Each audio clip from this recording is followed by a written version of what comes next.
Welcome back, and I promise you, this is the last time I'm going to take the floor, and you're going to hear me speaking. But I have the great pleasure now to kickstart this very important session on road safety that I'm going to quickly hand over to Malika Seddi, the new Secretary General of ASECAP. Before I invite her to the stage, one announcement for the dinner tonight. I'd be advised there will be transportation provided for the guests from 2 locations, this hotel and the Savoy. The appointment at 7:30 down here, and the buses, because there will be more than one bus, will be leaving both from the Savoy and this hotel at 7:30. So make sure you are there 7:30. We're leaving actually at 8, but make sure that you're on time. Malika, great honor to pass you the floor. Please give her a big round of applause. Thank you. Merci beaucoup, Susanna. Et merci à tous d'être encore dans la salle, parce que c'est toujours plus difficile d'être la dernière session, on va dire, mais je vois que l'audience est là et je vous en remercie pour ça. Je voudrais aussi sincèrement remercier Monsieur Anouar Benazouz, directeur général d'ADM, Monsieur Bilal Kias, président d'IRF, Christophe Boutin, président de la CECAP, pour nous avoir donné l'opportunité d'être aujourd'hui ici à Marrakech, dans cette magnifique ville. Anouar nous avait promis de nous faire goûter et tester différents plats culinaires marocains, engagement tenu, et nous avons pu apprécier ce midi encore cette gastronomie qui nous a bien régalés. Donc je vais sans tarder inviter nos intervenants à me rejoindre à la tribune. Donc j'appelle Darren Lindsay, qui est responsable affaires publiques et institutionnelles en Afrique et Moyen-Orient pour Michelin. Darren, si tu veux me rejoindre. Federico Di Gennaro, directeur des projets stratégiques de la S4. Madame Bernadette Moreau, déléguée générale de la Fondation Vinci Autoroute, France. Bruno de la Fuente, président du comité péage de la CECAP et directeur des concessions de CEOPAN.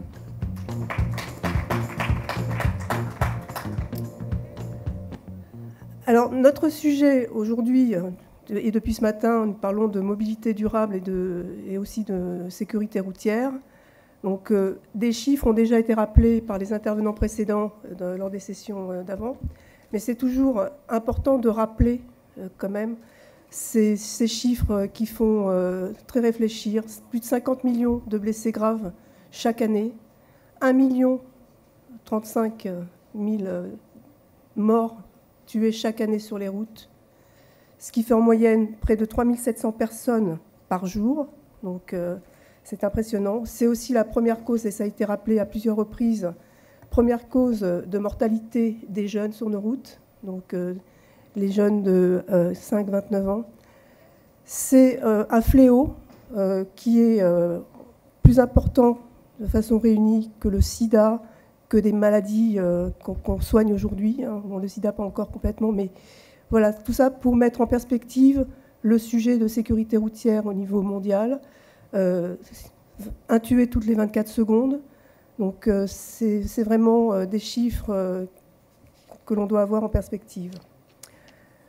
Pour voir comment on peut tous ensemble essayer de faire un peu bouger le trait et d'améliorer les accidents sur les routes, nous allons aujourd'hui avoir la présentation d'expériences et aussi d'interventions intéressantes de la part de nos intervenants pour nous faire partager justement la façon dont ils appréhendent ce fléau, s'il faut bien parler de fléau, et ce qui peut permettre aussi d'en améliorer les effets.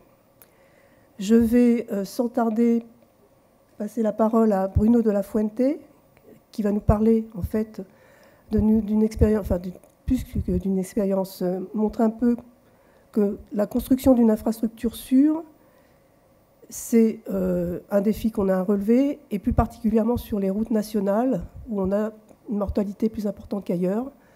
Je rappellerai ce que le président de la CECAP a dit ce matin.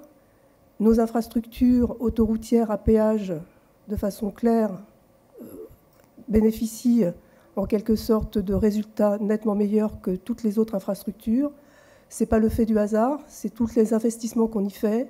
La construction de l'infrastructure est par elle-même déjà à l'origine construite de façon à permettre de pouvoir circuler et de réduire l'impact accidentogène sur les routes. Donc voilà ce qu'il faut avoir en tête. Bruno, je te laisse la parole pour nous expliquer concrètement les résultats que tu vas nous détailler.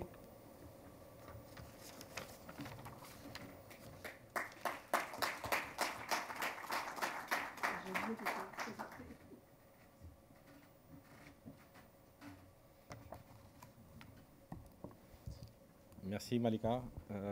I represented a Spanish association, which is an association of construction company, also concessionary company. But I have to say that even it's a Spanish one, I don't have the chance to speak in French very oftenly, and I will do it right now because it's my mother language. Alors, comme je l'ai dit, je veux tout d'abord remercier l'IRF, la CECAP et Autoroute du Maroc, bien sûr, pour l'organisation de cette conférence. Et moi, je vais parler d'un rapport qu'on a fait au CEOPAN, l'association de grandes entreprises constructeurs et aussi de concessionnaires, et avec la collaboration de l'Association espagnole de la route. Et c'est un rapport qu'on a fait pour améliorer la sécurité routière du réseau secondaire de route. Alors, je pense qu'un peu la philosophie et même quelques résultats qu'on obtient de ce rapport, ils sont facilement extrapolables ou applicables à d'autres pays. Ce qu'on a fait, c'est essayer d'identifier des actions spécifiques pour améliorer les routes secondaires, en mettant la cible surtout sur l'infrastructure. Pas tellement sur le comportement des usagers ou sur le véhicule, mais sur l'infrastructure, parce que nous, on est des opérateurs d'infrastructure. Alors, pourquoi on a ciblé le réseau secondaire? Dans le cas d'Espagne, le réseau, il suppose 140 000 kilomètres. Le réseau secondaire, c'est 81% de notre réseau total de routes. Et il accumule 40% du trafic, mais c'est où on a le plus grand taux de mortalité, avec 78% des mortalités des gens qui se tuent dans la route se tuent dans ce réseau secondaire. Si on analyse la typologie des accidents sur ce réseau, on voit que 39% sont des accidents frontaux ou frontolatérales, 36% c'est des sorties de voie où le conducteur perd le contrôle du véhicule, 20% ce sont sur les intersections et 5% c'est d'autres typologies d'accidents. Alors on a vu que si on se centre sur les accidents frontaux et frontolatérales et les sorties de voie, on est en train de cibler 75% des typologies des accidents, ce qui est vraiment efficace. Alors l'idée qu'on a, c'est de proposer deux solutions pour chacun de ces types d'accidents. Alors pour les accidents frontaux et frontolatérales, on propose la création de routes de 2+1. C'est des routes où il y a 3 voies et chaque 2-3 km, ça dépend. Il y a une voie dans un sens et 2 voies dans l'autre. Et il y a la troisième voie, elle change de sens. La deuxième solution qu'on propose, c'est sur des actions concrètes, sur des sections de haut risque, de haut danger. Et c'est des mesures concrètes sur l'équipement, la signalisation, le sol. Et c'est des actions qui sont à bas coût et sont très efficaces. Quant à la typologie de sortie de voie et de perte de contrôle du véhicule, on propose deux actions. Des actions concrètes sur les sections de haut risque et aussi ce qu'on appelle les routes qui pardonnent, c'est-à-dire d'enlever des obstacles qui puissent être tout au long de la route, de façon à ce que s'il y a un accident, les conséquences de cet accident soient moins graves. L'efficacité de ces solutions ont déjà été testées et prouvées dans d'autres pays. Là, en Suède, par exemple, avec les routes 2+1, ils ont réduit leur taux de mortalité de 55%. En Allemagne, les voies 2+1 ont un ratio d'accidentalité 36% plus basse que dans le réseau secondaire. Et en Finlande, c'est le ratio d'accidentalité, il est entre 22 et 46% plus efficace que dans le réseau secondaire. Quant aux actions dans les sections de haut risque, on voit qu'en Suède, par exemple, l'usage des bandes sonores elle a permis de réduire les fatalités de 17%. Les limitations de doublement, elles sont capables de réduire les fatalités de 80%. Construire des bypass sur des petits villages, ça réduit le taux de blessés de 25%. Quant aux routes qui pardonnent, on voit que c'est une mesure qui a un grand potentiel, près de 30%.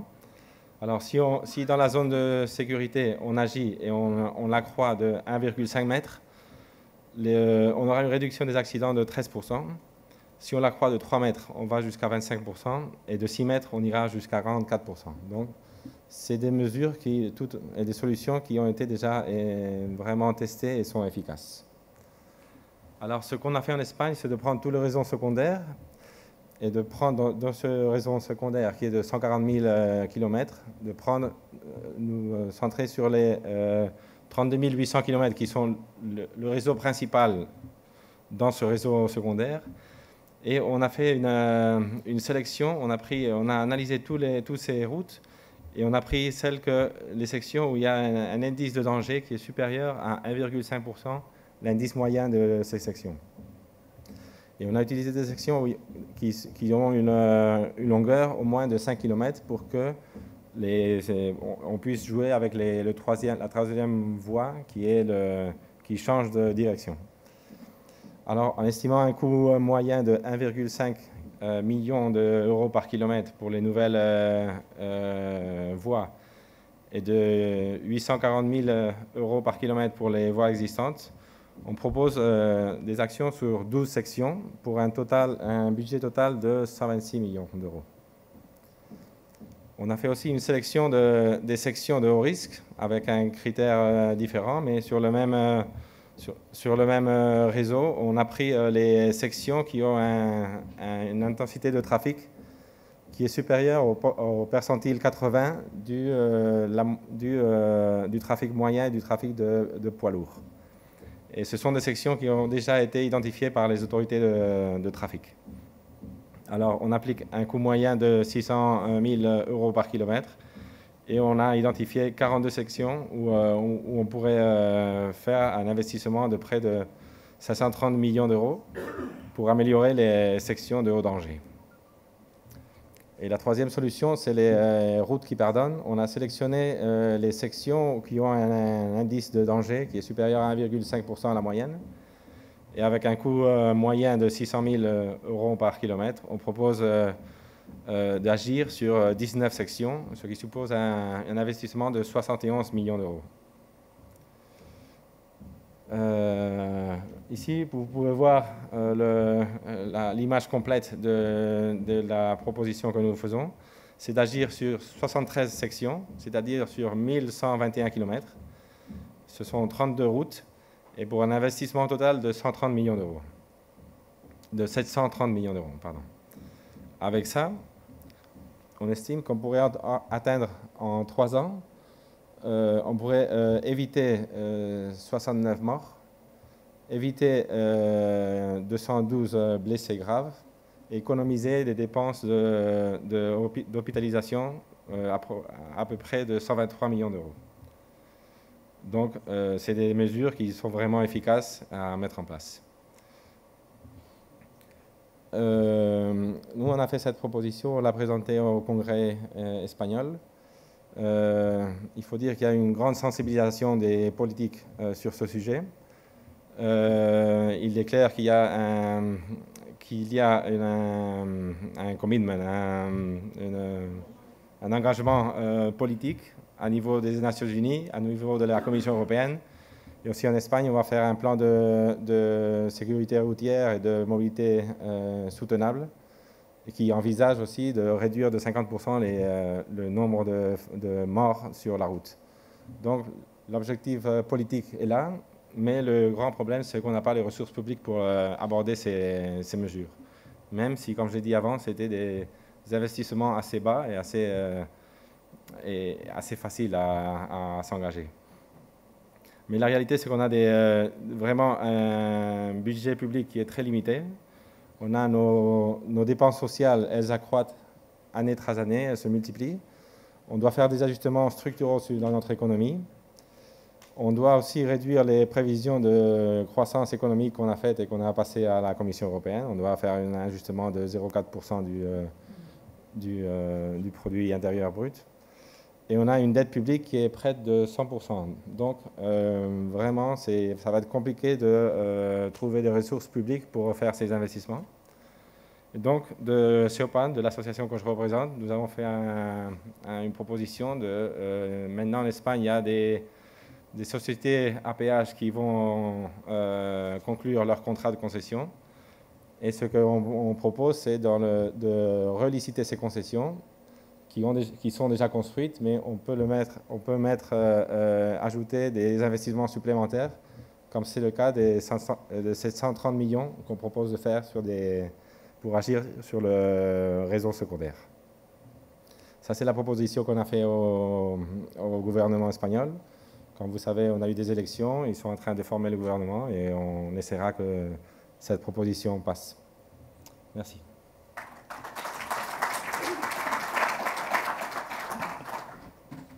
Merci beaucoup Bruno pour cette présentation qui met bien en perspective qu'avec finalement des engagements d'investissement ciblés qui ne sont pas si exorbitants que ça en proportion du gain qu'on peut avoir en matière de sécurité routière, ça va permettre d'éveiller un peu les consciences politiques pour vraiment attirer leur attention, puisque si j'ai bien compris, 1120 km à améliorer pour un coût de 730 millions d'euros, ça reste quand même accessible, même en matière de pouvoir public. Et puis surtout, il peut y avoir des solutions qui permettent de lever ces fonds. Et je pense que pour faire la transition avec la présentation qui va suivre, un partenariat public-privé important et intéressant peut permettre parfois de trouver des solutions nécessaires. Donc je vais demander à Darren de venir nous expliquer son point de vue. Darren a eu plusieurs positions au sein de Michelin. Il est actuellement responsable des affaires publiques dans cette structure.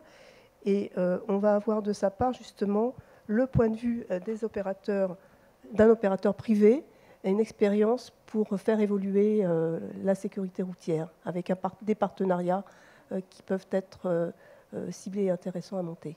Darren.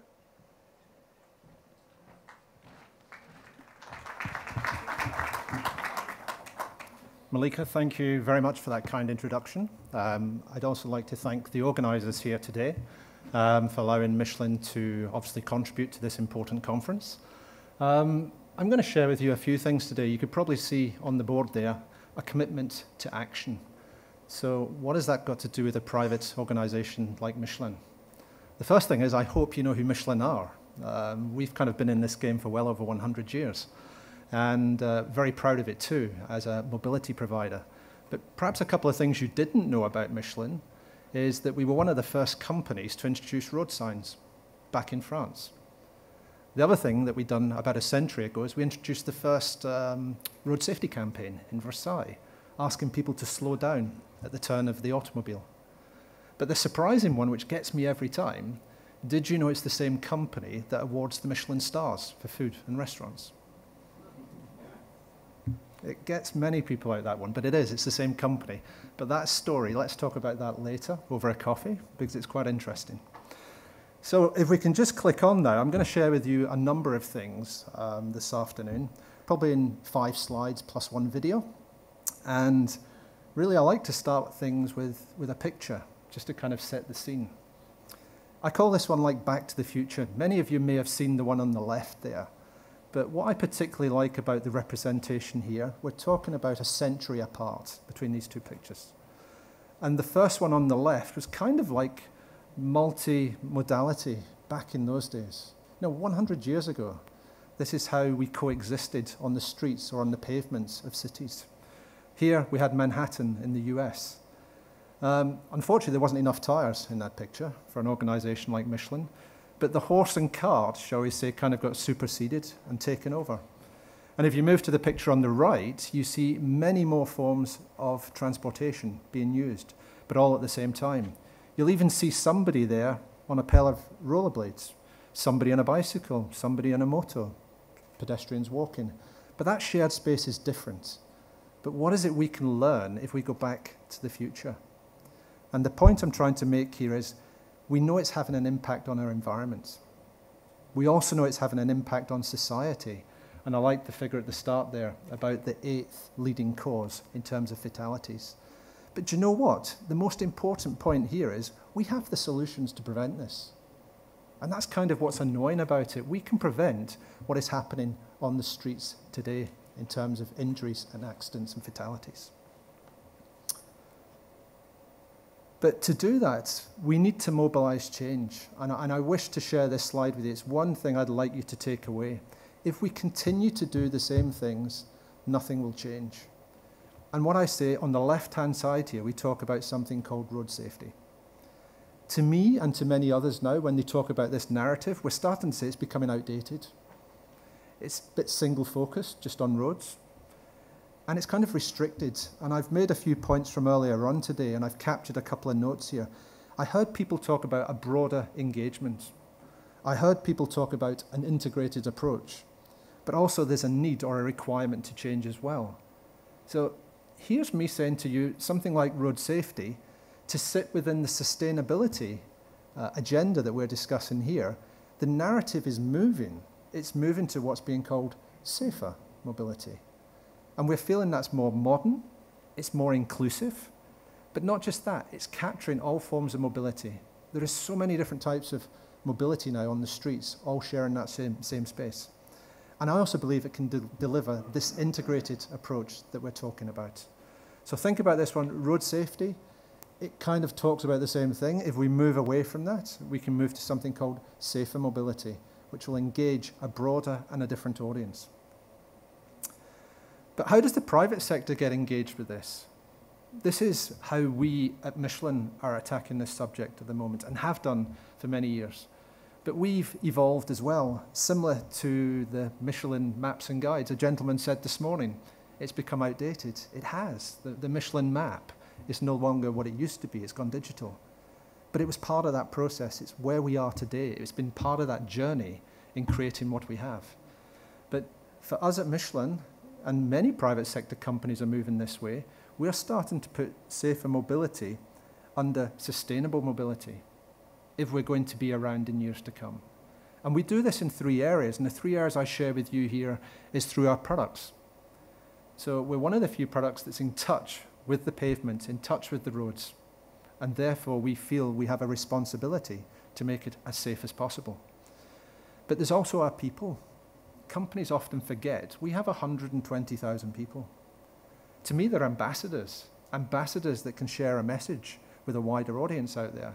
So for me, strong engagement with our people is very key if we're going to change the message about safer mobility. And then the other thing we feel is very important as well is the actions that you take within your communities. So where we have operations, whether it's commercial or where we have operations with factories, we feel that we have a duty in the communities to help educate them on the dangers when it comes to mobility as well. But looking at this as a collective, if we go round clockwise, starting at the results, I've heard the name or the word SDG being used a number of times. I think that's excellent. For once, we've now got something in common that we can all anchor our efforts to try and make a difference, rather than work independently. There's probably an SDG for everybody in this room if you want to look at it seriously. There is. We could all pick up one. But we were having a conversation this morning. Sometimes you have to prioritize what you can do. And I would say in this world, we're looking at 3.6, which is to try and reduce the deaths on our road by 50% by 2030. And then you look at 11.2 and 12.6. 12.6 is about sharing best practice. 11.2 is about having accessibility to mobility within inside cities and that. So they're kind of all there. But the one thing we do as an organization, we can't hold a hand up and say that any one action we take is responsible for saving X number of lives. It's very difficult to do that. But what you can do is you can actually identify and eliminate risk. So you can remove risk away from your employees in terms of the situations that you put them in. And I think we all know as there is global companies, you're 3 times more likely to be involved in an accident in a developing country. So the type of actions you have to take have to be adapted and change accordingly. I've mentioned about the engagement there. There's a real opportunity to use your ambassadors there, and we do where we can, not just with the older generation, but also with the youth, the younger generation within inside the organization. But if we look at the communication side of things, I started off by saying that we place safe mobility under sustainable mobility. That is a strong message that we take forward because we feel it is important. The environment's important as well. We feel that it gets a lot of airtime in comparison to safe mobility, and it's an equation that we're trying to rebalance because at the end of the day, it's costing people their lives. It's impacting families. But I'm going to finish on a brighter idea and something that comes, I would say, through collaboration and partnership is the best ideas. And I want to share with you now a kind of a journey that we went on about 3 years ago. I'm based in Paris myself now. I know it said the UK there, but I'm now based in Paris. And 3 years ago, a group of us came together, like-minded organizations, Total, Renault, and Michelin. And we'd been to a conference like you are today, talking about how can we make a difference. And we kind of all said, we're saying the same thing, but we're taking our own actions. Why don't we collectively just kind of come together and do something that we can all benefit from? In fact, not just us, but everyone. So that's what I want to share with you now in terms of how we went about doing this.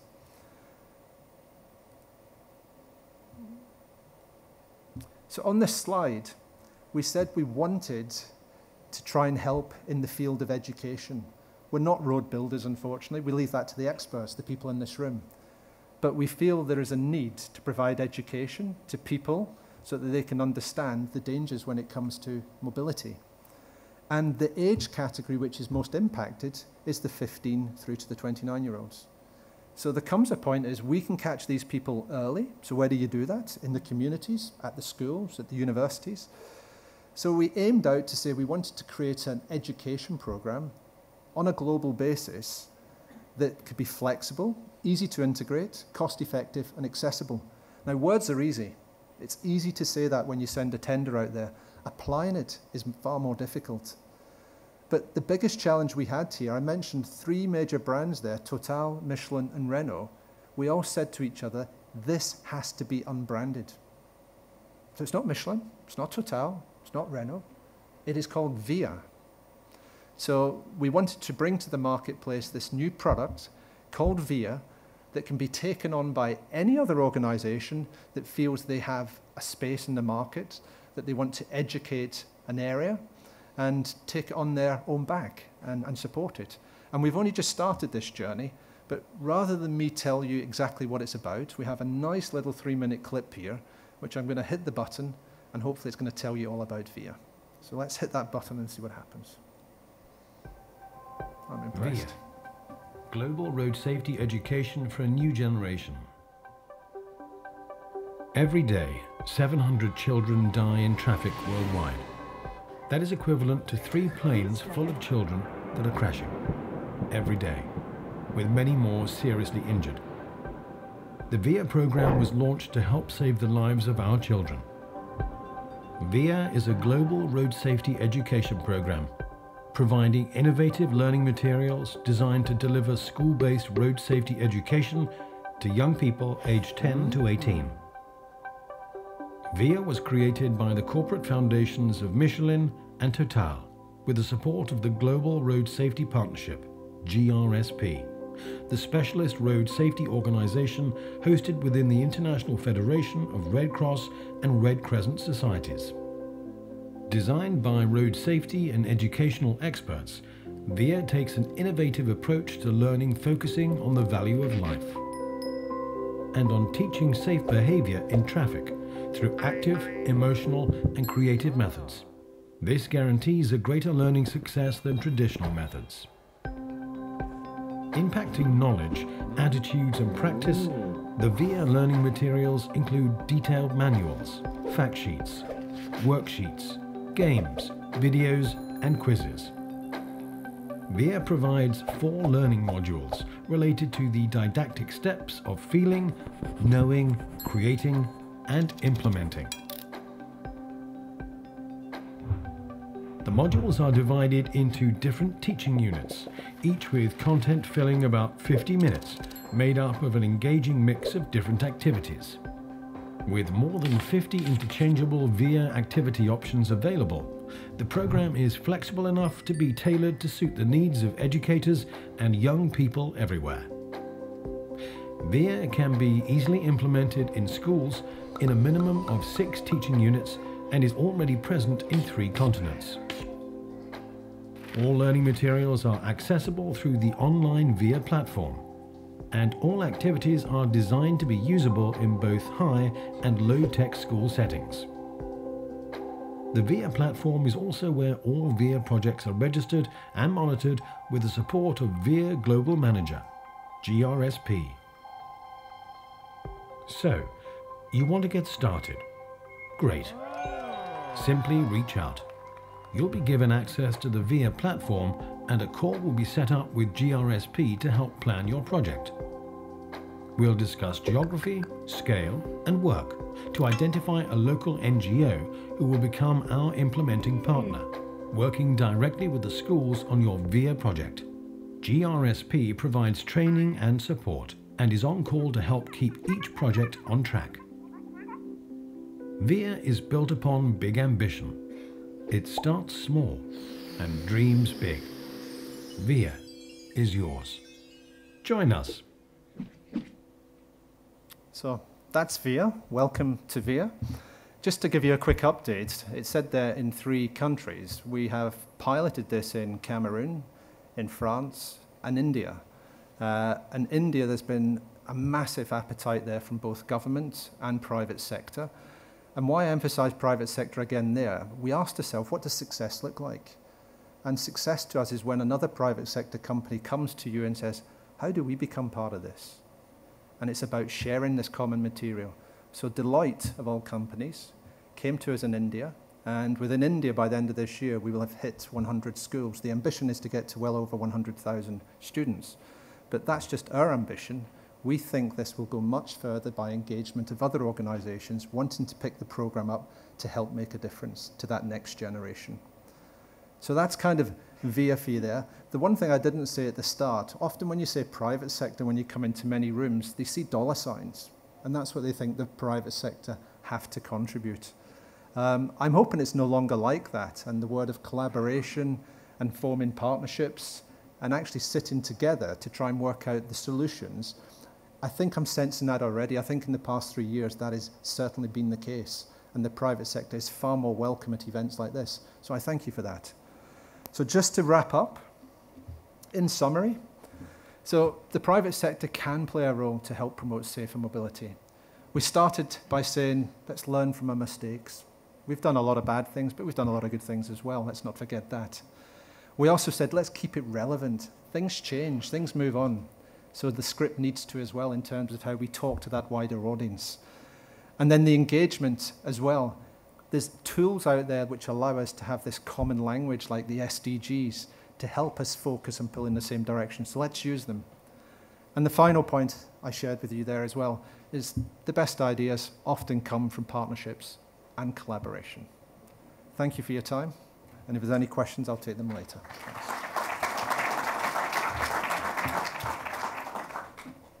Thank you very much, Darren, for having recalled us that it is important that we understand what is at stake in a changing mobility world and the role of strong partnerships. And you mentioned collaboration, partnership. And I think this is how we should somehow think about in order to add all the efforts of everybody in order to join in a common cause. So I think this is important to recall, and how the private sector is engaged. There's no small effort. It has to concern everybody and to involve everybody. So identifying risk to eliminate the cause, it's something that we need to reflect on, and this is also what has been already mentioned. And I will make the transition with the next speaker. I will call Federico Di Gennaro, who is Head of Strategic project in ISCAT Services, which is a consulting company and subsidiary of ISCAT. And precisely, Federico will give us more detail on how it is important to collect data, to understand data in order to somehow have in mind what could be done when we know better and we have a better knowledge of what's going on. So, Federico, the floor is yours. Thank you, Malika. Sorry for the delay. Sorry, I apologize with my panelists and with you as a moderator. It was just made to get more attention on my presentation. So, ladies and gentlemen, distinguished guests, it's a real pleasure and honor to speak today at this very important event for our sector and for Morocco. Thanks to ASECAP, IRF, and Autoroute de Maroc for this great opportunity. Road safety is a very close topic to each one of us. And in Europe, we were able to make consistent progress towards safer infrastructures for our users, especially on motorways. As you can see, basically these three main points I will discuss today together with you. And I have to say, I have to confess that we solved the road safety issue. In my experience as a student, I investigated how the driver behavior can change during day and night. And I made a study on a driving simulator for my master thesis degree. Then in Brussels, with the European Transport Safety Council, I learned a lot about how the design of infrastructure can influence also the driver behavior. And as a Red Cross volunteer, I try to engage young people in discussing the danger of drinking and driving behavior. And I recognize the importance of the driver. As you can see, the triangle that is composed by vehicle, infrastructure, and the driver is the most important part, but at the same time is the most dangerous, because the driver is responsible for the road safety issues. I mean, the majority of the accidents are caused by drivers. So it seems that nowadays we are working to introduce autonomous vehicles.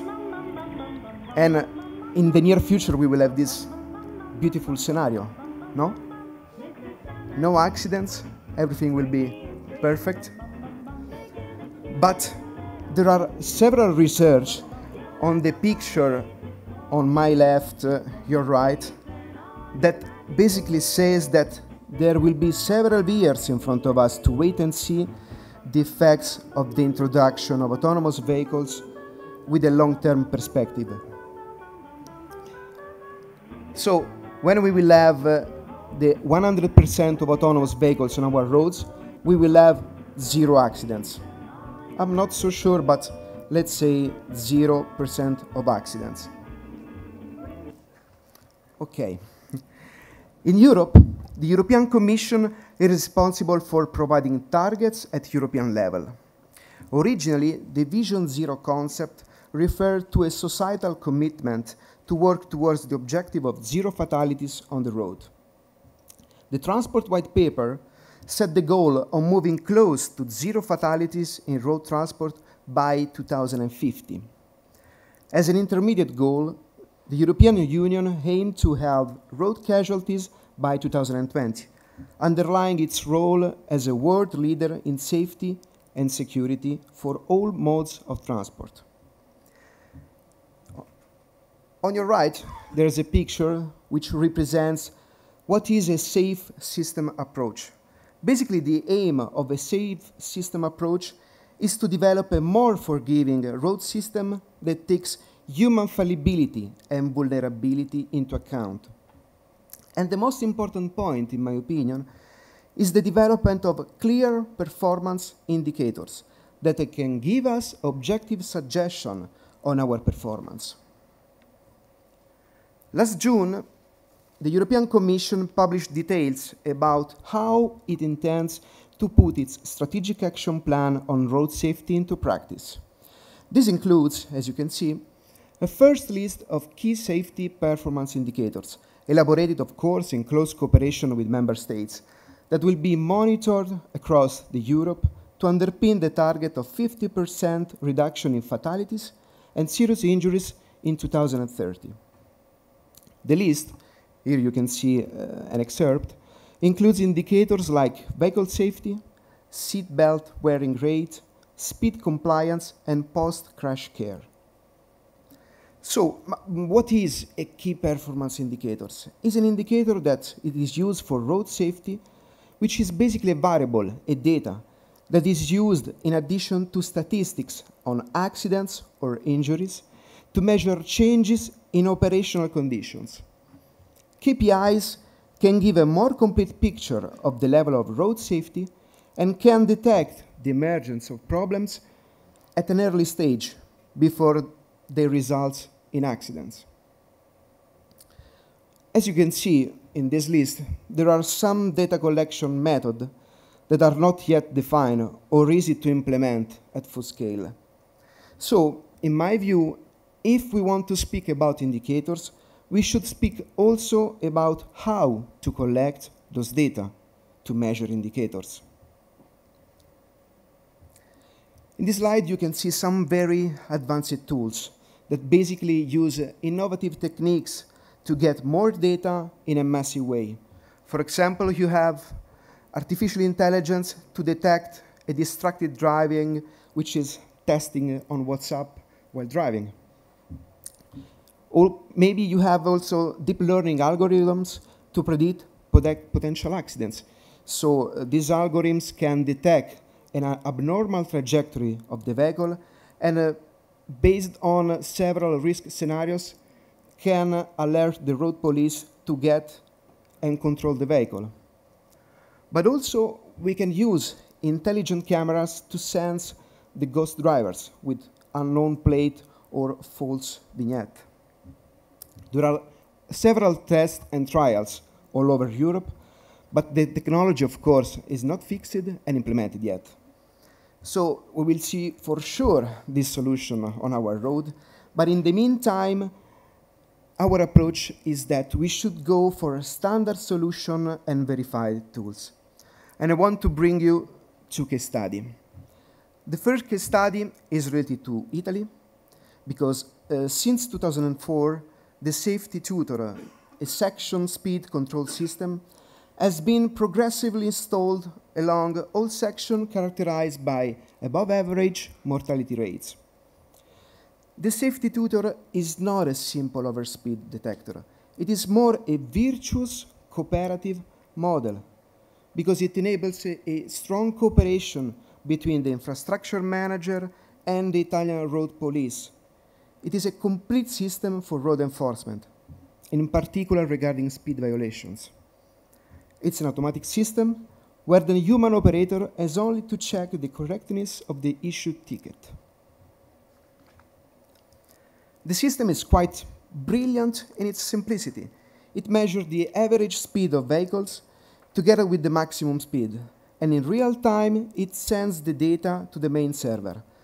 So, as you can see on the picture, we have two sections, A and B, and you have a specific measure between section A and section B, together also with a plate recognition with radar system. So, speaking about data, we can say that the reduction was very impressive because numbers are the most effective, let's say, tool to measure the effectiveness of a solution or not. And as you can see, we have an enormous reduction in the death rate, so minus 51%, accident with wounded rate, minus 27%, and a global accident rate, minus 19%. So a very cost-effective system which led to a very, very, let's say, road safety increase in our motorways. The second case study is a project we carried out in the last 2 years in Albania. It was a technical assistance for the improvement of road safety standards. The client was the Ministry of Energy and Infrastructure. And it was a very complex and diverse project with a lot of components, a lot of action to be made by us, by the consultant, on the legislative level to deploy new legislation and to help the Albanian government to enhance their vehicle inspection. And it is worth to say that we had a lot of problems with data quality, data availability, and data definition. There were a lot of problems because, for example, for the black spot part of the project, there were accidents with approximate GPS location, underreporting of crashes, and also in the definition of black spot, which was not in line with the European directive. And regarding the awareness, we deployed also specific cooperation indicators among stakeholders, which were relevant and appreciated by the client. In particular, one of the key winning factors was the deploy of an indicator to measure the cross-cooperation between the stakeholders, because we all know that to deploy a good and efficient road safety campaign, all the stakeholders engaged needs to work together, not in silos, but together. To close, we need more affordable, reliable indicators, but it is worth to remember that nothing becomes more important just because you can measure it. It becomes more measurable. That's all. And as a transport engineer and as a father, working to achieve the road safety goal should be a mission. We are not doctors, we cannot save lives directly, or we cannot be superheroes. But thanks to our work, we can save lives and give a safer future to our children. Thanks for your attention. Thank you very much, Federico. I think it's always good to recall and to remind that KPIs and data are important to measure performance, and also, as you mentioned it correctly in your presentation, measure progress is also a way to see if what can be done further, and also with the data that we have to understand the phenomenon and to somehow make appropriate actions in order to make progress. So thank you for that. I will leave now the floor to our last speaker, Bernadette Moreau, who is the General Delegate of Vinci Autoroutes Fondation. Bernadette a rejoint le groupe Vinci depuis maintenant plusieurs années, et elle est en charge depuis maintenant 2004 du département développement durable dans Vinci Autoroutes, et elle a rejoint la Fondation en 2011. Bernadette va nous préciser plus spécialement les actions qui sont menées par la Fondation Vinci Autoroutes pour sensibiliser les conducteurs à un meilleur comportement. Donc je lui donne la parole et nous entamerons ensuite les questions-réponses avec la salle. Bernadette. Merci. Bonjour à tous. Merci à Monsieur Anouar Benazouz et ses équipes d'ADM de nous accueillir si chaleureusement. Merci à l'IRF et à la CECAP de m'avoir invité pour parler des actions mises en œuvre par la Fondation Vinci Autoroutes pour une conduite responsable, pour faire évoluer les comportements des conducteurs sur les routes en général. En premier lieu, quelques mots sur la Fondation Vinci Autoroutes dont Pierre Copé vous a déjà parlé. C'est une fondation qui a été créée par les sociétés d'autoroutes de Vinci en France. Et son objectif est de faire progresser les comportements sur la route et de faire en sorte que les conducteurs adoptent une conduite responsable. La première priorité de la Fondation, par son histoire, c'est de lutter contre le risque de somnolence et d'inattention au volant, puisque à l'origine de la création de la Fondation, il y a eu des collaborateurs de Vinci Autoroutes qui se sont fait percuter sur les voies par des conducteurs qui s'étaient endormis. Donc ce sujet nous tient particulièrement à cœur et nous souhaitons faire progresser les consciences sur ce risque de somnolence. Alors comment la Fondation travaille ? Eh bien, nous avons 3 champs d'action. Le premier, c'est de financer des recherches scientifiques innovantes pour faire progresser les connaissances, à la fois des comportements à risque et aussi des pratiques de mobilité. Le deuxième, c'est, avec ces connaissances acquises, de renforcer la sensibilisation sur la conduite responsable. Et le troisième, c'est de travailler avec d'autres acteurs qui mènent eux aussi des actions en matière de sécurité routière. Alors je vais partager avec vous quelques réalisations de la Fondation qui vous montreront quelles sont nos actions et puis qui peut-être vous donneront envie de les partager avec nous si le cas se présente. Alors, premier champ d'action, je vous l'ai dit, il s'agit de progresser dans les connaissances des conduites à risque et des comportements. La première façon de le faire, c'est de réaliser des enquêtes pour mieux connaître les comportements des conducteurs. Depuis la création de la Fondation en 2011, nous avons réalisé ce que nous appelons le baromètre de la conduite responsable. Pierre Coppet vous en a parlé ce matin, donc je ne vais pas vous le détailler de façon trop importante. Vous rappelez simplement qu'il s'agit d'une grande enquête qui est menée dans 11 pays européens chaque année et qui permet à la fois d'interroger les conducteurs sur la façon dont ils perçoivent le risque routier, la sécurité routière, mais aussi et surtout, et vous l'avez vu ce matin, la façon dont eux-mêmes se comportent sur la route. On a fait ce baromètre donc chaque année avec un périmètre européen et cette année, nous l'avons donc réalisé pour la première fois au Maroc. Autre exemple d'enquête que nous réalisons, c'est une enquête qui concerne spécifiquement ce qu'on appelle la parentalité au volant. C'est-à-dire qu'on a Ipsos, toujours Ipsos avec qui nous travaillons, a interrogé à la fois des parents, mais aussi des enfants, pour connaître la façon dont les parents disent conduire quand ils ont leurs enfants dans leur voiture, mais aussi la façon dont les enfants perçoivent cette conduite lorsqu'ils sont eux-mêmes dans la voiture.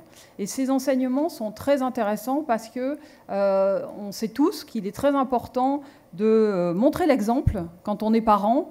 Et donc, c'est en montrant l'exemple, plutôt le bon exemple, qu'on va fabriquer des conducteurs responsables. On a fait cette première enquête avec un périmètre français, et eh bien, on l'a réalisé avec nos collègues de Grèce, en Grèce, là récemment, et je vais d'ailleurs jeudi présenter ces résultats en Grèce, donc sur cette enquête de la parentalité au volant. Je rappelle que tous ces résultats, vous pouvez les trouver sur le site de la Fondation Vinci Autoroute. Alors, autre moyen d'améliorer les connaissances, eh bien, c'est de financer des recherches sur tous ces comportements de la part des conducteurs. Donc pour faire ça, eh bien, on s'entoure bien sûr de chercheurs reconnus qui sont le plus souvent issus des neurosciences ou qui sont des médecins. Et depuis la création de la Fondation, on a financé près de 20 études scientifiques sur les thèmes que vous voyez apparaître sur ce petit tableau. Je vais vous en citer juste quelques-unes pour vous donner un peu l'esprit de notre démarche. Par exemple, nous avons confié à un laboratoire de l'Université de Strasbourg une étude pour mesurer les effets de l'utilisation du téléphone portable, quelle que soit la façon dont on l'utilise, téléphone tenu en main, oreillette ou Bluetooth, sur la conduite et sur le comportement au volant et bien sûr sur la vigilance. Et cette enquête montrait, comme vous pouvez le voir, que eh bien, quand on est au téléphone, quelle que soit la façon dont on utilise son téléphone, donc y compris Bluetooth, ce que beaucoup d'entre nous font, eh bien, les informations enregistrées par le cerveau diminuent de 30%. Donc on se met en risque quand on téléphone au volant. Autre exemple de recherche que nous avons fait réaliser, c'est une recherche sur la détection de la salive, la détection du manque de sommeil dans la salive, puisqu'il faut savoir que dans la salive, il y a des marqueurs biologiques qui peuvent détecter le manque de sommeil. C'est une source de recherche très très importante et qui pourrait avoir des aspects pratiques très intéressants en matière de prévention, parce que ça permettrait de mesurer le manque de sommeil des conducteurs avant qu'ils prennent la route. Et ça a été réalisé par des chercheurs de l'Hôtel-Dieu, des médecins de l'Hôtel-Dieu à Paris. Et puis, troisième exemple, c'est la petite photo qu'on voit en bas de l'écran. C'est la fameuse expérience dont vous a parlé Pierre Copé ce matin, qui a consisté à proposer, d'ailleurs c'est lui-même qui nous a donné l'idée plutôt, à un journaliste de RTL de faire un trajet Paris-Biarritz aller-retour en l'équipant de capteurs qui étaient mesurés par des chercheurs de l'hôpital de Garches et également avec une start-up pour regarder quel était son comportement au volant, à la fois en termes d'utilisation du téléphone et des impacts, et en termes de somnolence au volant. Et pendant ce trajet, eh bien, le journaliste a parcouru pendant environ 100 km, a parcouru 100 km en état de somnolence. C'est-à-dire pas forcément dans un sommeil profond, mais en état de somnolence pendant 131 km. Et il a vraiment dormi, mais dans un sommeil profond, avec plusieurs séquences qui, les unes additionnées aux autres, atteignaient 2 minutes. Et pendant 24 secondes, par exemple, sans discontinuer, ce journaliste était endormi. C'est-à-dire qu'il a parcouru près de 900 mètres en conduite automatique. Voilà. Donc ça, ce sont des éléments forcément très très intéressants que nous partageons avec le plus grand nombre, parce que bien sûr, tout le monde réagit à ce genre de messages et s'interroge sur ses propres pratiques, et c'est ce que nous recherchons. Alors, justement, tous ces résultats d'enquête, d'études, eh bien, notre objectif, c'est de les partager avec le plus grand nombre. Et c'est d'ailleurs pour ça que les chercheurs aiment travailler avec nous, c'est que ces résultats ne restent pas dans les laboratoires, mais au contraire, nous les diffusons, nous les partageons avec le plus grand nombre pour essayer de faire progresser les comportements, pour améliorer la conscience du risque des conducteurs et les amener à changer de comportement. Et ça, nous le faisons notamment à destination du grand public, avec des opérations qui se déroulent par exemple l'été, où nous offrons sur le réseau Vinci Autoroute des espaces siestes dans lesquels les conducteurs vont pouvoir s'arrêter, se reposer dans des grands coussins. Vous voyez les photos qui sont ici. Vraiment faire la sieste, parce que nous les invitons à suivre les recommandations des médecins, c'est-à-dire s'arrêter, faire une sieste pendant 10 minutes, un quart d'heure, vraiment dormir, pour pouvoir ensuite repartir en toute sécurité. Donc ça, ce sont des conseils qu'on leur donne, et on s'entoure le plus souvent de spécialistes du sommeil pour venir avec nous sur les aires à la rencontre des conducteurs. Autre exemple d'action de prévention menée à l'issue d'une enquête ou d'une recherche, eh bien, c'est des actions que nous menons à destination des enfants. Je sais que chez ADM, il y a aussi beaucoup de travail qui est réalisé en termes d'éducation à destination des enfants. Eh bien, nous aussi, nous avons probablement à échanger, on l'a déjà un peu fait, mais sur ce sujet-là, puisque nous faisons des petits livrets, des actions pédagogiques pour amener les enfants et leurs parents à réfléchir à la façon de se conduire sur la route. Et puis, dernier exemple de ce travail avec les chercheurs à destination du grand public, eh bien, c'est la création d'une application qui s'appelle Rouler éveillé, qui est disponible sur les stores gratuitement, et qui a été élaborée avec un laboratoire de Strasbourg, et qui permet de mesurer son niveau d'éveil en 30 secondes avant de prendre la route, et donc à vérifier qu'on est suffisamment en bon état d'éveil pour pouvoir prendre la route pour un long trajet. Il y a un autre axe très important et qui nous tient énormément à cœur à la Fondation, en termes de sensibilisation, c'est la sécurité des hommes et des femmes en jaune. Je vous ai donc dit que la Fondation avait été créée après des accidents dramatiques qui avaient affecté les salariés de Vinci Autoroute, des salariés de Vinci Autoroute. Et donc c'est un combat qui est partagé d'ailleurs avec l'ensemble des sociétés d'autoroute. Et nous menons régulièrement des actions et des campagnes de sensibilisation pour rappeler aux conducteurs que les hommes et les femmes qui travaillent sur l'autoroute, eh bien, il faut les protéger, il faut y être attentif, il faut respecter les vitesses de sécurité quand on est à l'approche de balisage, parce que, comme l'a dit ce matin Pierre Copé, sur le réseau Vinci Autoroute, chaque semaine, un fourgon d'intervention est percuté, et en moyenne sur le réseau autoroutier français, c'est 2 fourgons par semaine qui sont percutés, et chaque fois, c'est le risque qu'un des salariés de ces sociétés d'autoroute soit percuté. Et donc, vous voyez apparaître cette campagne de sensibilisation qui a été déployée longuement sur les réseaux autoroutiers et déployée dans plusieurs langues pour faire en sorte qu'elle puisse être comprise par l'ensemble des utilisateurs, des usagers de nos autoroutes. Alors, au-delà du grand public, nous menons aussi des actions de sensibilisation à destination de publics cibles pour être plus percutants et plus efficaces dans nos messages. Quelques exemples, bien sûr, la population des transporteurs et des conducteurs de poids lourds, puisque ce sont des usagers fréquents de nos autoroutes avec des risques bien spécifiques. Et donc, nous menons un certain nombre d'actions avec eux, soit avec des Vive ma vie, soit en faisant des vidéos, soit en allant dans les entreprises de transport leur partager nos résultats d'études et d'enquêtes. Et c'est un travail de longue haleine, mais auquel nous sommes très attachés. Autre exemple de travail, les conducteurs de 2 roues. Nous avons par exemple financé une étude sur la somnolence des conducteurs de 2 roues qui a été réalisée par des chercheurs de l'Hôtel-Dieu à Paris et qui a donné des résultats très intéressants et plutôt surprenant pour les conducteurs de 2 roues qui pensaient que parce qu'ils étaient à la conduite d'une moto, ils arrivaient à rester vigilants. Eh bien, pas du tout. Ils sont tout autant que les conducteurs de poids lourds ou des conducteurs de véhicules légers soumis au risque de somnolence. Et donc, cette étude a été très intéressante à partager avec eux. Et puis, dernier exemple, c'est la photo du fond, c'est des actions de sensibilisation et de formation auprès des personnels, des entreprises.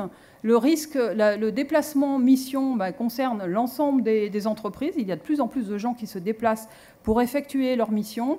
Ces gens-là travaillent, ces gens-là prennent des risques quelquefois parce qu'ils vont utiliser le téléphone, parce qu'ils vont utiliser leur smartphone pour envoyer des mails, parce qu'ils vont avoir des trajets longs et ils vont être soumis au risque de somnolence. Donc, il nous est apparu important de nous adresser spécifiquement à eux. Dernier acte d'action, champ d'action, ce sont les partenariats. Bon, ça a été évoqué aussi par Michelin. C'est vrai qu'en matière de sécurité routière, il ne faut pas travailler tout seul. Hein. L'intérêt, c'est vraiment de partager avec d'autres acteurs de la sécurité routière, mais plus largement des acteurs du monde de la santé, de l'éducation et plus généralement de l'ensemble de la société civile, de façon à donner d'une part plus d'écho à nos actions communes et d'autre part à toucher un public beaucoup plus large. Et pour vous donner quelques exemples, je vais vous parler de la plateforme Roulons autrement qu'a évoqué ce matin Pierre Coppet. C'est une plateforme qui en fait a été créée sur l'idée d'un acteur français qui s'appelle Patrick Chenet, qui avait créé une association qui s'appelle Ferdinand. Et l'idée, c'est, comme l'a dit Pierre Coppet, de partager sur cette plateforme multimédia plus d'1 millier de films de sécurité routière du monde entier, de faire en sorte que ce partage se passe aussi beaucoup par les réseaux sociaux, de façon à ce que ça atteigne en priorité une population de jeunes. Et donc, ça permet de donner une durée de vie plus longue à ces films. Et puis surtout, là encore, il y a un moteur de recherche. Et donc, si on a envie de partager sur un sujet ou un autre de sécurité routière, on va trouver une illustration du risque ou du bon comportement à faire passer. Deuxième exemple de partenariat, je le cite parce que je sais que cette association est aussi présente au Maroc et qu'elle est assez active. C'est l'association Enactus. Il s'agit d'une association d'étudiants qui mène des projets d'entrepreneuriat social. Il y en a une en France, il y en a une au Maroc. Et nous, on travaille beaucoup avec eux pour mener des travaux, des projets sur le thème de la mobilité durable et de la conduite responsable. Et puis, dernier exemple de partenariat avec une fédération d'associations de parents et d'éducateurs. Avec eux, sur le thème de la parentalité au volant, nous avons monté un colloque en 2016 qui a été là aussi largement partagé, qui a eu beaucoup d'écho et qui, on l'espère, a permis de d'éveiller les consciences sur cette question de l'exemplarité des parents au volant. Donc comme vous le voyez, nos actions sont très diverses, parce que nous sommes convaincus que c'est par l'information, par la répétition des messages, par la transmission, par le partage que des progrès pourront être réalisés en matière de comportement sur la route. Je suis donc très enthousiaste d'avoir partagé ces actions avec vous et puis surtout de pouvoir prolonger cet échange dans les prochains moments. Je vous remercie. Un grand merci Bernadette pour cette présentation très détaillée qui rappelle les actions de la Fondation Vinci Autoroute pour faire changer les comportements et améliorer la sécurité routière. Et aussi rappeler en fait que la sécurité, ça reste avant tout une responsabilité partagée avec tout un ensemble de parties prenantes. Alors je propose maintenant qu'on passe aux questions avec nos panélistes. Et je vais commencer par Bruno parce que je crois qu'il a un avion à prendre. Donc Bruno, pour réduire de moitié le nombre des morts et blessés graves sur les routes d'ici 2030, les administrations publiques espagnoles doivent concentrer leurs efforts, comme tu l'as indiqué tout à l'heure, sur les routes nationales, où on a noté que 78% des décès sont enregistrés. Donc tu as aussi indiqué qu'avec des investissements modérés et des mesures finalement assez faciles à déployer, on pouvait avoir un gain assez considérable en termes de mortalité.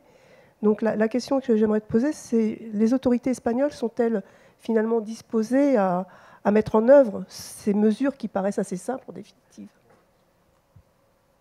Merci Malika. Je dirais que oui, ils ont cet engagement de mettre en place des mesures pour améliorer le taux de mortalité sur le réseau espagnol. Mais c'est vrai que pour l'instant, ils mettent la cible sur surtout le comportement des usagers. Alors, nous, on insiste que ces trois piliers, comme l'a dit Federico, il y a le véhicule, il y a les usagers, mais il y a aussi l'infrastructure. En Espagne, il y a un déficit de maintenance de 7 billions d'euros qu'il faut investir sur les infrastructures. Alors, petit à petit, on est en train d'essayer que le gouvernement, les ministères et les gouvernements régionaux prennent conscience de ce problème et de la nécessité d'investir aussi sur l'infrastructure qui est un peu oubliée dernièrement. Non? Alors, je pense qu'avec cette proposition de mesures à bas coût, ils peuvent être plus ouverts à mettre en place ces investissements. Merci et désolé parce que je dois partir maintenant. Un grand merci Bruno pour ta participation et un bon retour chez toi. On va enchaîner alors avec un autre de nos intervenants et je m'adresse plus particulièrement à Darren. Darren, tu as précisé, you have made your point later on that the private sector has a role to play in contributing to the cause that important cause of road safety by not acting alone, but by somehow making interesting partnership with other stakeholders. So the question that I would like to raise is how can we build strong partnership? Okay, I'll attempt to answer that question, and I'll try and take it from my own personal experience with what I shared with you this afternoon. I said I'd been working with that program VIA for 3 years. We had our ups and downs with the different partners, with Total and Renault. I said there was 3 at the start there. It ended up with just 2 because the agendas changed of the partners. Their common goals changed. So don't be afraid if that happens. It will. You've just got to be able to continue. And if there's 2 large organizations like ourselves trying to agree on a contract, can you imagine the legal implications? But some of the best partnerships, it takes a bit of pain. It takes some time if it's really going to work. And that's what I think is going to happen with this one here in terms of we have very similar goals and a very similar vision. And we have strong ambitions. And I think because of that, it will be successful. I think it's no different to a relationship. It's choose your partners wisely. Take small steps. Challenge each other. Encourage each other. And that's kind of where we've been. So that's the sort of words I would choose there. Are we got more questions or chance to? Okay. I'll pause there. Thank you very much for the concise answer to show that, in fact, building partnership is something that could lead us for more appropriate action altogether, and recalling that it's a shared responsibility involving all of us. We'll now turn to Federico. So Federico, I think we had interesting feedback about some case studies that you have made on different example, and also stressing that data and knowing better the environment and measuring something is far enough to somehow apprehend the accident causes. So could you be more precise of how we can go further and how we can build a road safety ecosystem? Okay, thank you, Malika, for this question. Well, let's say that a road safety ecosystem should be built mainly upon 3 pillars. The first pillar is composed by data and indicators. So without affordable data and reliable indicators, we cannot understand what is the situation, what are the main causes that are affecting the road safety situation. The second pillar is composed by tools. So without efficient, cost-effective tools, we will not be able to analyze this massive amount of data. And the third one, probably the most important pillar in my opinion, is composed by 2 words: cooperation and commitment. Cooperation among stakeholders is a word that, for example, Darren repeated and stressed during his very brilliant presentation, because without cooperation, we will still continue working in silos without a real cooperation among stakeholders. And commitment, because without an efficient and official, I will say, commitment from the policymakers, from politicians, any action regarding road safety will be not effective. That's it. Yeah, I think you could you provide this with a very simple to explain, yeah, but very difficult to implement. It makes sense, actually. Yeah, better knowledge to make appropriate actions and targets. So I think it makes sense. I will now turn to Bernadette. Bernadette, tu nous as expliqué que pour faire progresser la connaissance des comportements à risque, puis aussi améliorer les pratiques de mobilité, mener des campagnes de sensibilisation et puis soutenir, comme on l'a vu, des initiatives importantes et citoyennes à travers des actions associatives, mais aussi bien largement.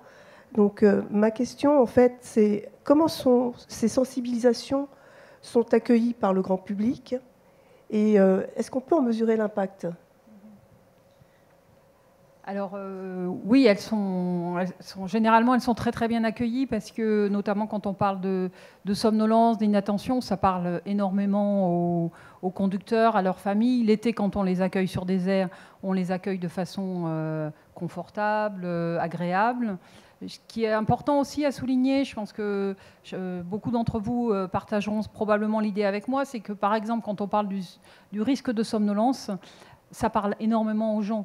Beaucoup ont raconté une histoire qui leur est arrivée, ils ont failli s'endormir ou ils connaissent quelqu'un qui a failli s'endormir. Et donc le fait d'en parler, ça permet vraiment de diffuser la conscience de ce risque. Et donc on est bien accueillis. Après, sur la mesure, on sait tous que les campagnes de sensibilisation, c'est extrêmement difficile à en mesurer l'efficacité. Ceci dit, je pense qu'il y a un élément qui, pour nous, est très positif et je n'en prends pas que la responsabilité ou le bénéfice n'en revient pas qu'à la Fondation, mais en France, le risque de somnolence a été énormément évoqué par les sociétés d'autoroutes notamment, et on voit qu'au travers du baromètre de la conduite responsable, eh bien, c'est en France que la conscience du risque de somnolence est la plus importante et de façon très nette. Donc on se dit que probablement les actions de sensibilisation que nous avons menées ont porté leurs fruits. Après, il faut bien sûr qu'au-delà de la conscience du risque, le comportement change. On est en train de... Ça se fait, mais bien sûr, il faut, comme je le disais, répéter et répéter les messages. Merci. Et tu as mentionné aussi les salariés de Vinci Autoroute. Est-ce qu'ils sont aussi engagés dans cette démarche ? Alors oui, je pense que là aussi, ça a été souligné, mais l'engagement des collaborateurs et dans la fondation, on dit que ce sont nos ambassadeurs. Et c'est vrai, c'est la réalité. Ils participent énormément à nos actions sur le terrain. Ils participent aussi à quelquefois des recherches. Elle est très importante parce que d'abord, c'est eux qui sont sur le terrain. C'est eux qui sont à la rencontre des blessés, des accidents mortels. C'est eux qui voient les mauvais comportements. Et donc, c'est très, très important pour nous de les associer à nos travaux. Merci pour ces réponses, Bernadette. Je me tourne vers la salle pour voir auprès de vous si vous avez une ou deux questions pour nos intervenants avant de conclure la session. Oui. Écoutez, je pense qu'on a eu un échantillon intéressant de l'implication de différents acteurs et parties prenantes. Donc on a clairement expliqué que finalement les maîtres mots sont coopération, partenariat, responsabilité partagée, engagement, et puis aussi connaissance en fait des problèmes de sécurité routière pour pouvoir agir en connaissance de cause et mettre en place des actions appropriées.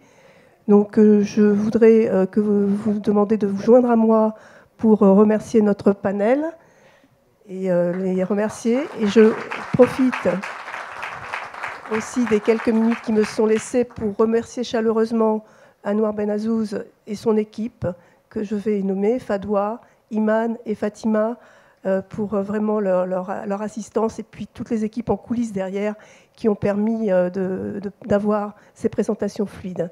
Un grand merci à tous et un grand merci à Susanna.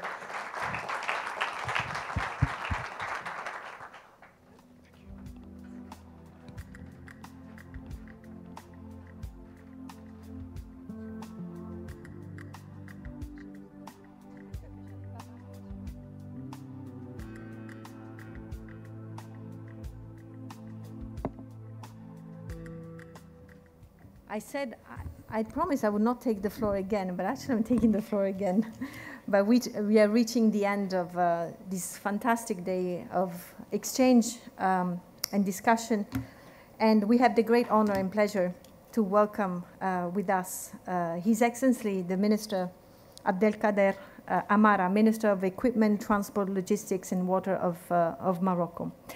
Before giving the floor to our guest of honor, or actually thanking him for hosting us in this beautiful country and a beautiful city, please invite us again. And I'd like to give the opportunity to Bill Alkars, the president of IRF, to say a few words to close this fantastic day. And then I'll pass the floor to Christophe Butin.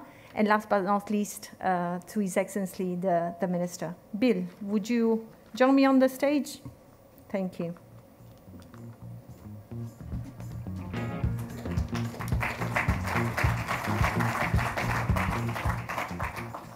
Thank you, Susanna. Your Excellency, we talked about many items today. We talked about traffic safety, about sustainability of roads, and last but not least, we talk about climate change. And with your permission, I'd like to show a video of 1 minute of what climate change can do, because it's here. Can we please have the video? This is a toll road in Athens. And there is another road that goes under our motorway, but it's not a road. It is a river, or it became a river. And someone is fighting for his life. Standing by, we have cut minutes of that video. That video was about an hour and a half, and we managed to do it just for 1 minute.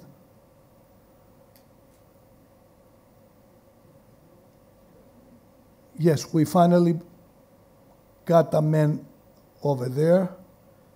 And on downstream, you see what's happening. The road was completely a river in a country that has not seen so much water.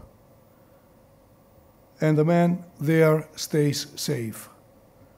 So, Your Excellency, we do thank you, and we thank the government of Morocco for hosting us today for this timely and needed discussion. We do thank ADM, Autoroutes du Maroc, the Director General, Anouar Benazouz, and all of his people. We do thank you.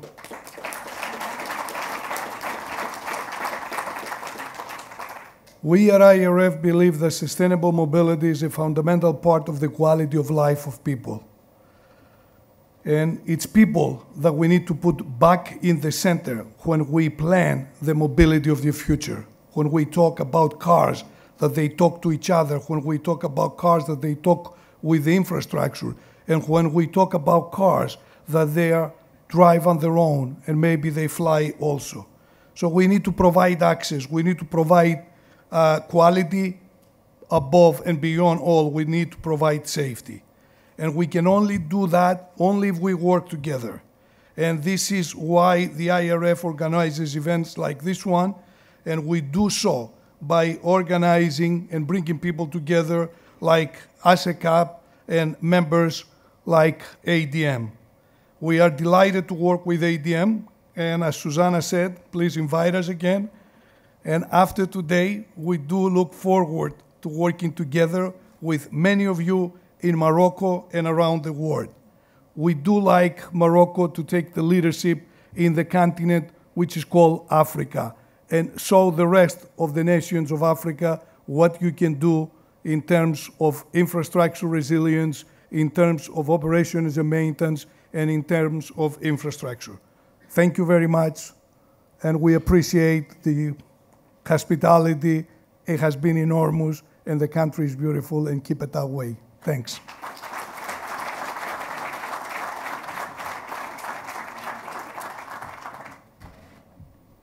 Thank you, Bill. Bill puts a lot of passion. You see, we're people from the South. I'd like to pass the floor now to Christophe Boutin. Boutin? Boutin? Président de ASECAP.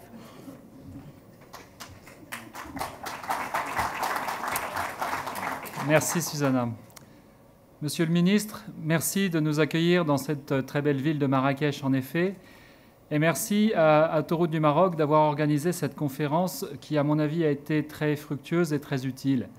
Elle a permis de montrer les convergences qui existent entre les autoroutes européennes et les autoroutes marocaines.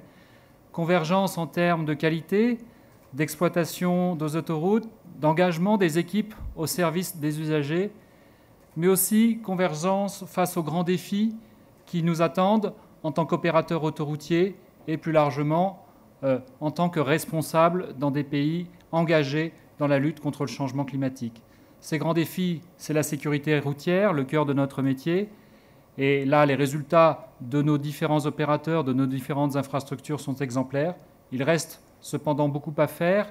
Cela a été souligné par les participants, et notamment parce qu'on observe certains nouveaux comportements, peut-être dus au téléphone mobile, qui se retrouvent partout dans les pays d'Europe, qui se retrouvent malheureusement également au Maroc, qui font que la distraction crée de nouveaux types d'accidents qui frappent tout particulièrement nos collaborateurs. C'est une vraie lutte que nous devons engager pour réduire ce phénomène. Lutte contre le changement climatique également. La contribution du secteur des transports est une contribution très importante dans les émissions de gaz à effet de serre, et la part de la route est prépondérante dans ces émissions. La part de l'autoroute est loin d'être négligeable, et l'autoroute, notamment quand elle est exploitée sous forme de contrat de concession, a les moyens, a les outils qui permettent de réduire une partie de ces émissions. La convergence des projets pour une mobilité plus durable, une mobilité plus électrique, une mobilité plus partagée, en favorisant le covoiturage ou les bus sur autoroute, permettent d'apporter une réponse concrète à cet enjeu. Nous avons pu partager tous ces projets aujourd'hui grâce à Autoroutes du Maroc, encore une fois, et je suis très fier en tant que président de la CECAP d'être le premier président qui a associé cette organisation à cet événement que j'espère voir se renouveler, peut-être ici, peut-être dans d'autres villes du Maroc qu'il nous reste à découvrir. En tout cas, merci à vous et que nos travaux continuent.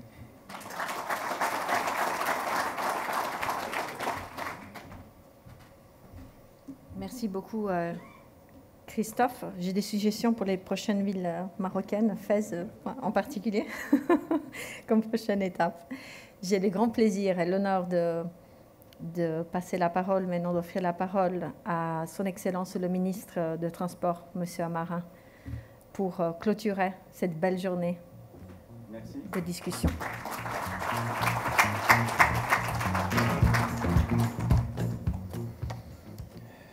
Bismillahirrahmanirrahim. Monsieur le Président de la Fédération routière internationale,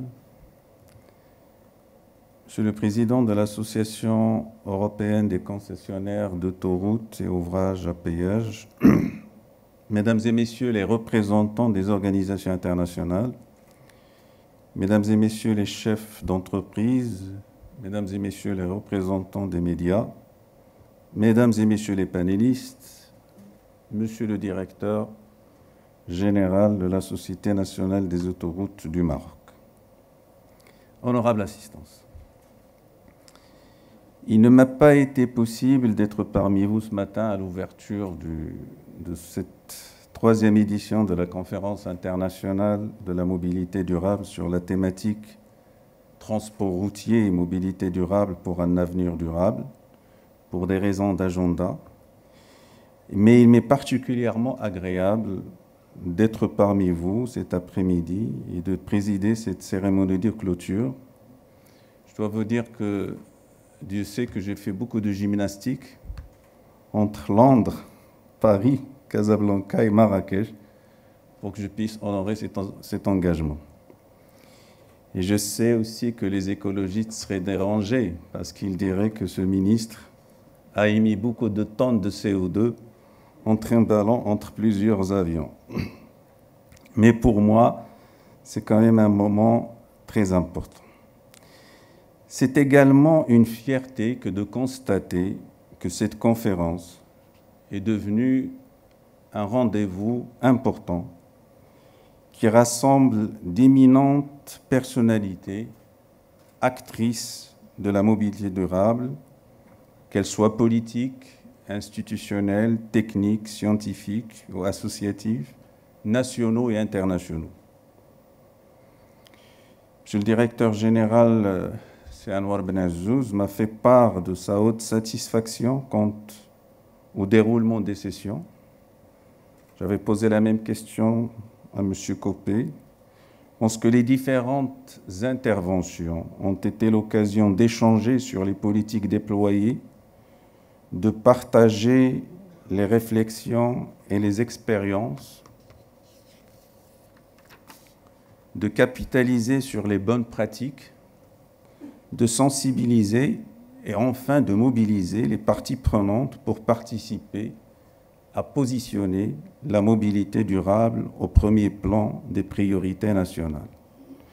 Et j'ai particulièrement aimé cette thématique parce que dans la thématique, il y a deux mots qui interpellent.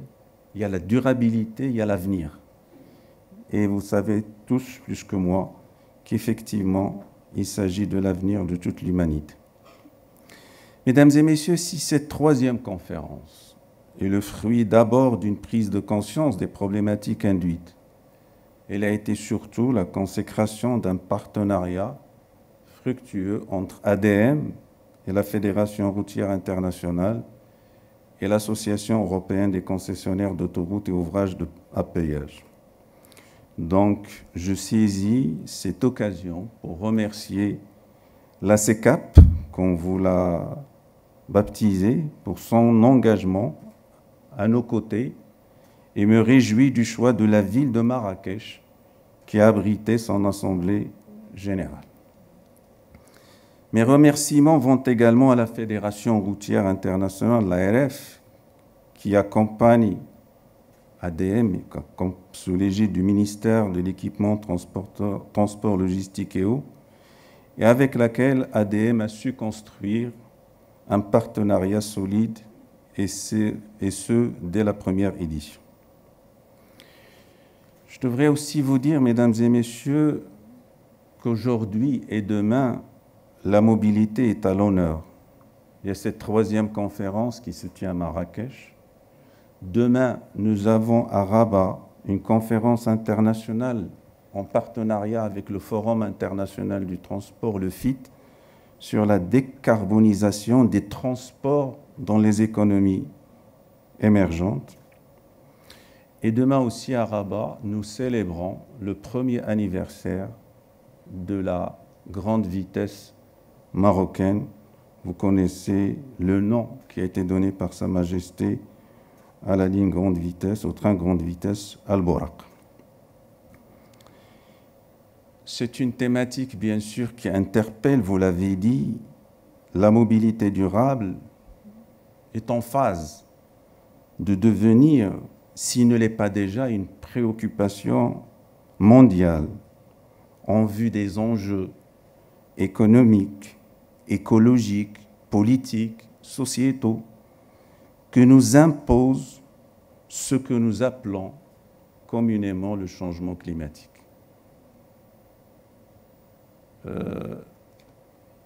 Je vous le dis, bon, c'est peut-être une information que certains connaissent. On a l'impression que maintenant, de plus en plus, il y a du pessimisme qui l'emporte quand on parle du changement climatique. En témoigne ce que je disais tout à l'heure quand j'ai reçu M. Copé, qui a un livre qui vient d'être sorti aux États-Unis d'Amérique et vient d'être traduit en français chez Robert Laffont par M. David Wallace Wells, qui s'appelle « Terre inhabitable, vivre avec 4 degrés de plus ». Et croyez-moi, je ne l'ai pas encore lu, je l'ai feuilleté, je l'ai lu en diagonale, ça fait peur. Donc, normalement, et dans un souci, bien entendu, de développement socio-économique, ô combien légitime, les pays ne cessent de renforcer leur offre en matière des infrastructures et des services de transport, les mettant face à un défi majeur que vous connaissez très bien, qui est de concilier entre le besoin accru en mobilité des personnes, qui est de plus en plus galopante, et la prise en considération des limites de l'environnement. Et vous remarquez que j'utilise le terme limite. Je ne voudrais pas parler de contraintes, parce que c'est un mot trop fort. Je ne pense pas que l'environnement ait des contraintes. Ces limites peuvent bien sûr être mises à profit pour qu'ils soient des gisements de croissance. Ceci, bien sûr, est accentué par la dépendance du secteur de la mobilité d'une manière générale aux combustibles fossiles. En effet, plus de 60% de la consommation mondiale de pétrole est dédiée à ce secteur, le plaçant ainsi comme vecteur majeur d'émissions de gaz à effet de serre. Et c'est ce que vous avez mentionné, mesdames et messieurs. Je ne vous apprends rien de nouveau. Je parlerai un peu du Maroc. Je ne suis pas très bien placé pour parler de l'international. Vous l'avez certainement fait mieux que moi. Mais le secteur de la mobilité au Maroc constitue l'un des secteurs les plus concernés par la lutte contre le changement climatique. Ce secteur dépend à 99% des produits pétroliers importés, consomme 41% de l'énergie, émet 23% du total national des gaz à effet de serre.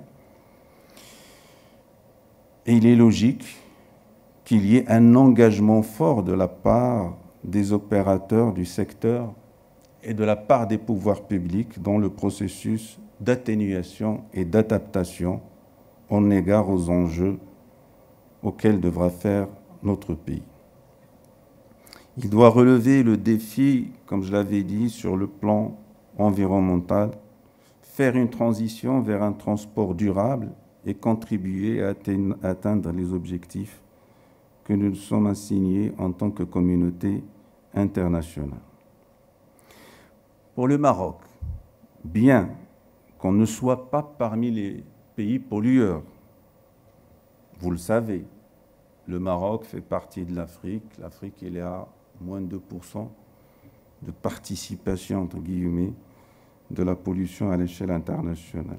Mais nous nous sommes engagés fortement et avec conviction à contribuer aux efforts mondiaux pour s'attaquer au changement climatique, aussi bien au niveau de l'atténuation que de l'adaptation. Le Maroc, mesdames et messieurs, est l'un des signataires de la Convention cadre des Nations Unies sur les changements climatiques de Rio de Janeiro en 1992. En 2016, il a également adopté l'accord de Paris qui vise à renforcer la réponse mondiale à la menace de changement climatique. Et c'est une COP à laquelle a assisté Sa Majesté le Roi, que Dieu l'assiste. Son engagement a été poursuivi par l'organisation de la COP 22 qui démontre l'intérêt et la forte implication de notre pays dans le processus mondial de lutte contre le changement climatique. En fait, l'accord de Paris a été adopté en 2015, pas en 2016. La COP 22 de Marrakech a été en 2016. Mesdames et messieurs, il me paraît très utile de vous rappeler que dans le cadre de sa contribution nationale déterminée, le Maroc s'est fixé l'objectif de réduire de 42% ses émissions de gaz à effet de serre en 2030 et d'augmenter la contribution du secteur du transport à hauteur de 9,5% dans cet effort global de réduction de ses émissions. Cet engagement s'est traduit par, rapidement, juste pour rappeler, l'adoption en 2017 d'une stratégie nationale de développement durable qui se veut une stratégie accélérant la transition vers une économie verte en prenant en considération les enjeux environnementaux, l'adoption en 2018 d'un projet de feuille de route pour une mobilité durable au Maroc, dont l'objectif est de mettre en avant pour les acteurs publics et privés un cadre d'orientation pour la transformation du secteur tout en équilibrant les objectifs, en trouvant l'équilibre idoine entre économique, énergétique, environnemental et sociétal. La mise en place d'une stratégie nationale de développement de la compétitivité logistique ayant pour objectif de contribuer au développement durable du pays à travers justement la réduction des émissions du CO2 lié au transport routier des marchandises de 35% et la décongestion des routes et des villes. Laquelle stratégie, il y a quelques jours, nous avons commencé à l'évaluer dans le cadre d'une journée logistique marocaine dédiée justement à ce sujet. Et l'adoption de la stratégie nationale d'efficacité énergétique à l'horizon 2030, avec un des objectifs que vous connaissez certainement, qui consiste à produire de l'électricité en utilisant plus de la moitié d'énergie verte. 52% a été un chiffre qui a été annoncé par Sa Majesté le Roi, justement dans le cadre de la COP de Paris. Et permettez-moi à cette occasion de rappeler juste quelques actions prioritaires, juste ce que nous avons fait à travers un certain nombre d'outils, le renouvellement des parcs de transport routier par ce que nous appelons la prime de casse et de renouvellement, la mise à niveau des centres de visite technique, la mise en œuvre du projet GEF Transport, qui a pour objectif d'introduire la dimension changement climatique dans le secteur de la logistique et de déployer des mesures d'atténuation des émissions de GES, la promotion et le développement du transport de masse, notamment le ferroviaire, le renforcement des moyens de transport collectif urbain, tramway et les moyens de transport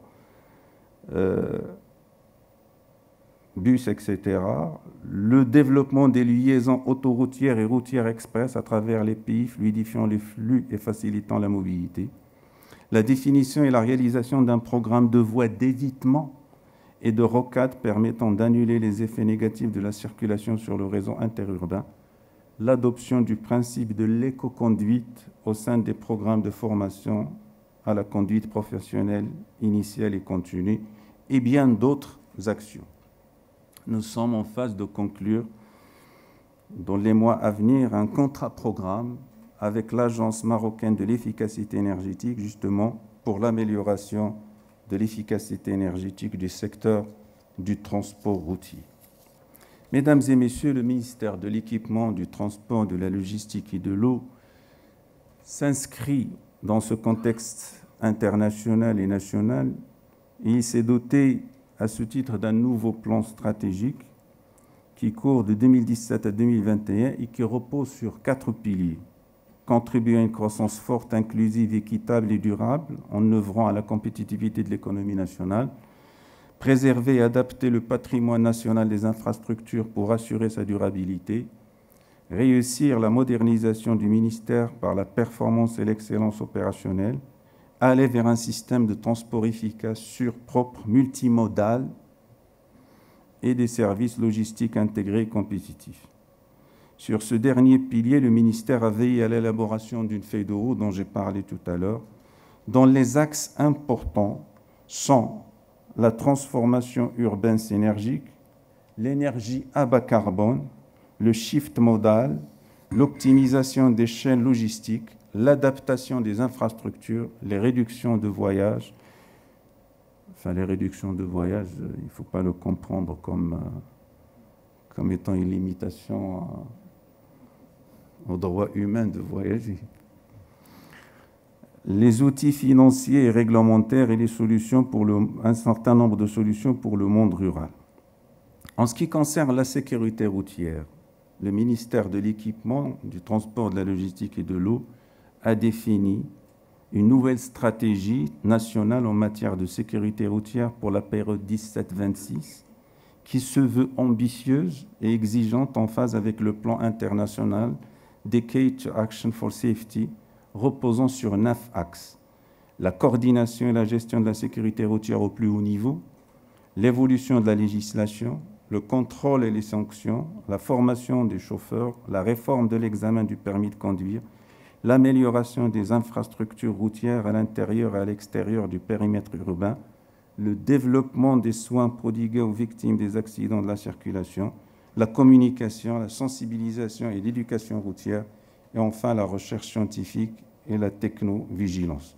Et Dieu sait que chaque axe est un axe important qui comporte beaucoup d'actions que nous sommes en train de mettre en œuvre.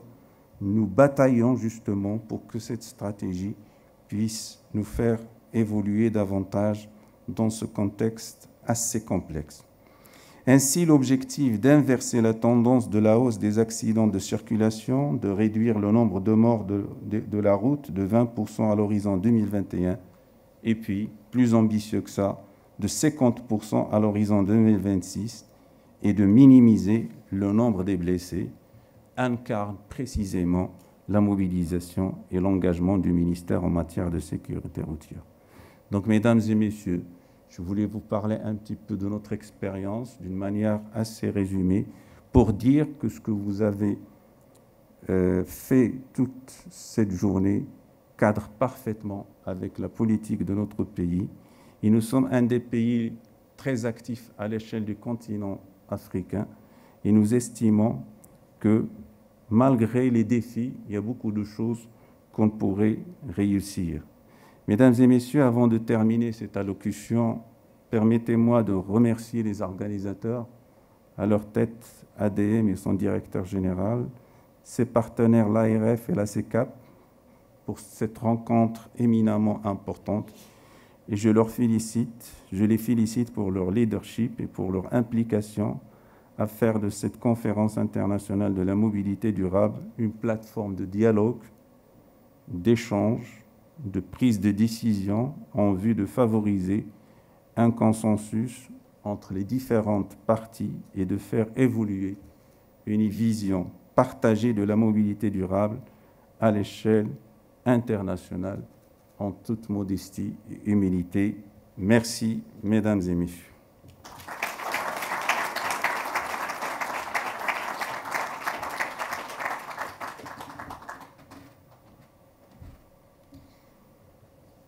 Je remercie Son Excellence le ministre Amara pour son allocution.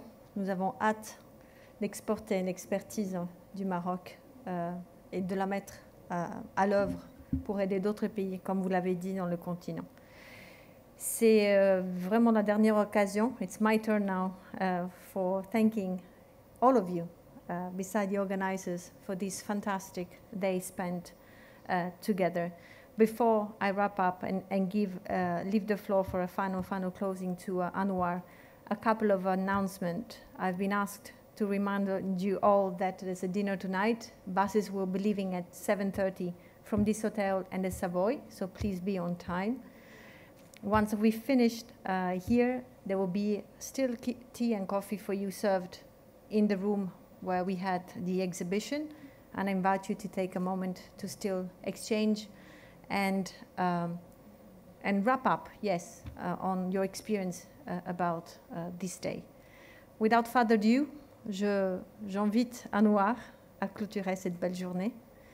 Je me permets aussi d'inviter tout à l'heure aussi Malika Sedi et Pierre Copé pour une photo avec nous tous sur le podium.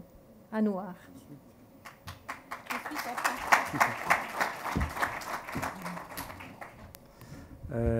Merci Susanna. Je voudrais souhaiter de remercier tous les participants à cette conférence internationale. C'est rare de voir une conférence où on a presque le même nombre au démarrage et à la fin.